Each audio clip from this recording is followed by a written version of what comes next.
ঘটনাটি বাংলাদেশ ইনিংসের ১৭তম ওভারের। পেসার ওটনিল বার্টম্যানের বল মাহমুদুল্লাহর পায়ে লেগে চলে যায় বাউন্ডারির বাইরে। এর আগেই অবশ্য এলবিডব্লিউর আবেদনে আঙ্গুল তুলে দেন আম্পায়ার।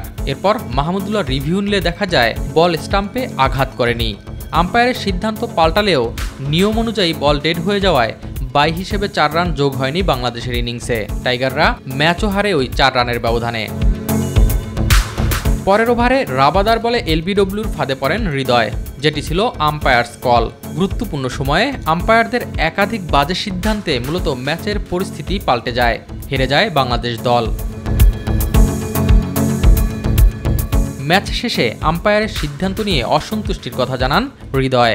ওই সময় ওই 4টা রান অনেক ইম্পর্টেন্ট ছিল আমাদের জন্য, এবং আমি মনে করি যে আম্পায়ার কল দিয়েছে, আম্পায়ার কল দিতেই পারে, ওরাও মানুষ ভুল হতেই পারে, কিন্তু আমাদের আরও 2-1টা ওয়াইড ছিল যেগুলো ওয়াইড দেয়নি। তো এরকম ভেন্যুতে খেলা যেখানে রান হচ্ছে, লো স্কোরিং ম্যাচ, সেই জায়গায় 1-2টা রান অনেক বড় ফ্যাক্ট। তো আমার কাছে মনে হয় যে ওই 4টা রান বা 2টা ওয়াইড খুব ক্লোজ কল ছিল, ইভেন আমার আউটটা আম্পায়ার্স কল ছিল। তো আমার কাছে মনে হয়েছে যে এই জায়গাগুলা মানে ইমপ্রুভ করার জায়গা আছে অনেক, এবং আইসিসি যেটা নিয়ম করেছে এটা তো আমাদের হাত নাই।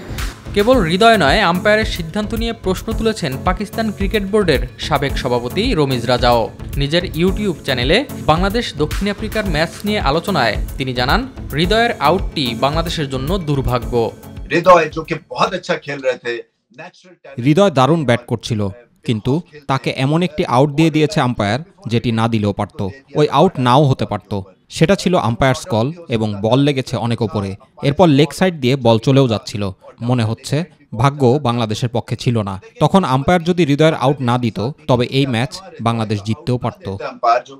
लग रहा था कि ज्यादा नॉट आउट है आउट से, सो ये मुकाबला शायद बांग्लादेश जीत भी जाते।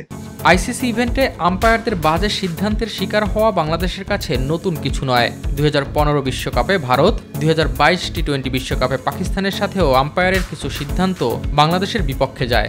এবার দক্ষিণ আফ্রিকার বিপক্ষেও ঘটল এর পুনরাবৃত্তি। এস এম আরিফ, মাই টিভি।